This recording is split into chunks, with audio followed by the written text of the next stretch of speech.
I got nothing.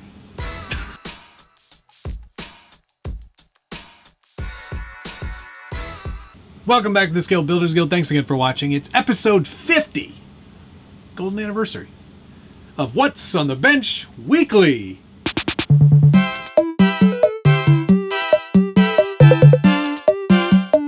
And if you're not familiar with this show, it's where I take you through projects I'm working on, things that I've finished, things that I haven't finished, things that I've started and forgot all about, and then remembered. This week for me was all about hitting a few projects that have been basically sitting around. I just kind of needed to sit down and do them. You all know there are projects that linger. There are things that you say, I'm going to get to that, I'm going to do that, I'm going to do that, and then you never do it. Well, this weekend was all about doing those things for me. So here's the first one, UTB18.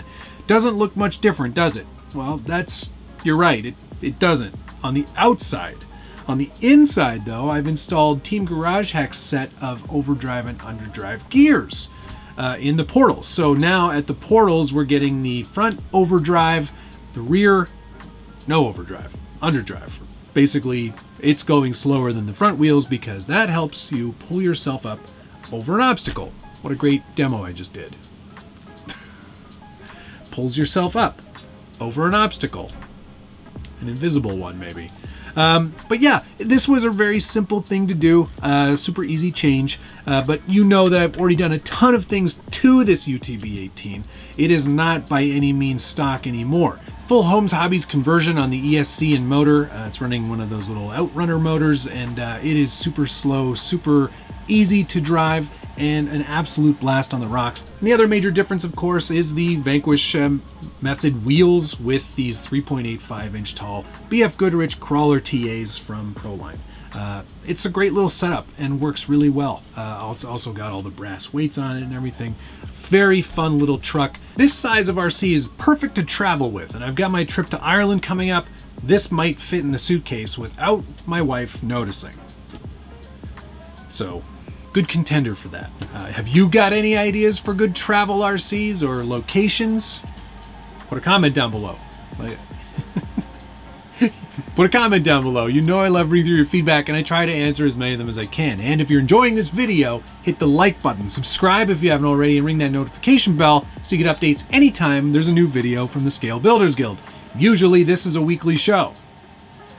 Although work is very busy, so tentative release dates, let's say. Next week's probably not happening. I'm telling you that right now. Okay, on to the next. Hey, look at that. The low trail got a makeover. Traxxas just released the clear F150 Ranger XLT bodies. I picked one up, and you're not going to believe this. You might believe it, you may not believe it. But I Googled this truck. This is the scheme. I was like, I want to make this truck, this sort of banana yellow with these sunburst stripes. This is what I want. I want this. So I was going to paint all these stripes, and I was going to mask them off and paint them on the inside and do a really good job and spend a weekend painting a body.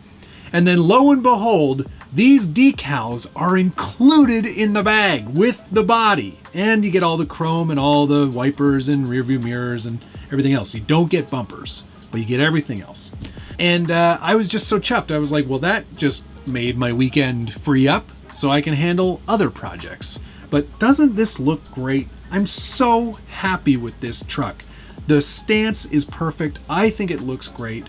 The wheels from GCM, the tires from Proline, the blacked out bumper and brush guard just really sets it off. I'm so happy.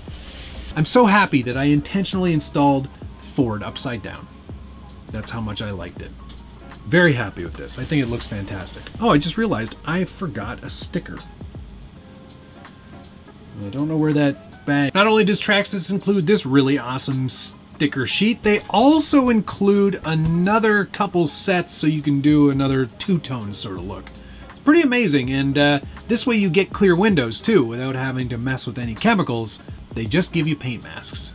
So now we're going to stick an interior in here, and then finally the last thing we're going to do, and then this truck is pretty much considered done, I'm going to swap the spur gear for this smaller 39 tooth. I'll have to go up a couple of teeth on the pinion, I think, but once this is installed, I'm going to really take advantage of basically not having portals and have a much more usable transmission. So then it's going to be the perfect truck, in my opinion. Hope Traxxas is taking notes. Okay, on to the next thing. The easiest way to annoy Josh is this. This is an ongoing build that I just started, the Brazen mullet. This is the full party mullet chassis. It is a leaf-sprung Class 2 truck. At least the beginnings of one. We've got some TGH gear here, the TGH forward motor mount. Puts your motor forward, spur gear, and then direct out to your transfer case, which is mounted right here on the skid. It is an aluminum chassis. You can see it has the separate shock hoops there on the rear. Shock hoops aren't really that important on a Class 2 with leaf springs because they really won't do very much except kind of maintain your axle's rigidity left to right.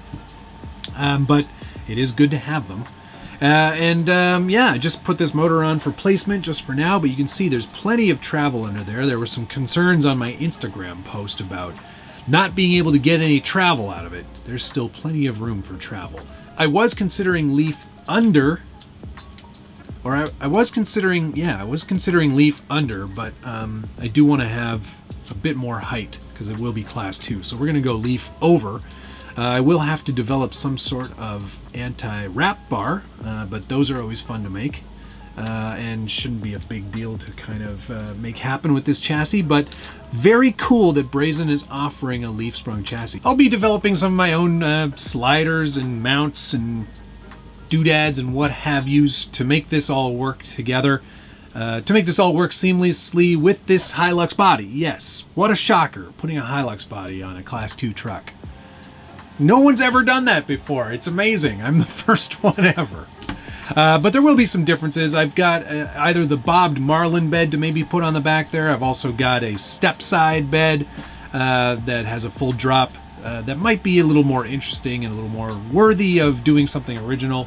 But ultimately it is going to have a Hyundai or a Jeep grille because I need to pay tribute to my friend Crawl NYC, who has disappeared off the face of the earth. I don't know what happened to him. Hopefully nothing too serious. But regardless, I think this is going to be a very fun build. And Brazen, thank you very much for your help along the way. Getting all these parts to fit together can sometimes be a challenge because these comp chassis oftentimes don't have a lot of instruction. And they can be a bit challenging. For instance, I had to flip the outputs on the transfer case, flip the transfer case skid, and mess around a little bit with the forward motor mounts. So there's always something different with these, and maybe that's the fun part. I mean, the fun part's putting leaves on it. We can all agree on that. Okay, I think that's going to do it for this week's episode. Like I said, midway through this one, it's going to be a bit touch and go for next week. Work is very busy, and it has to take the priority because it pays the bills. But thank you so much for watching. Hopefully we'll see you again next week.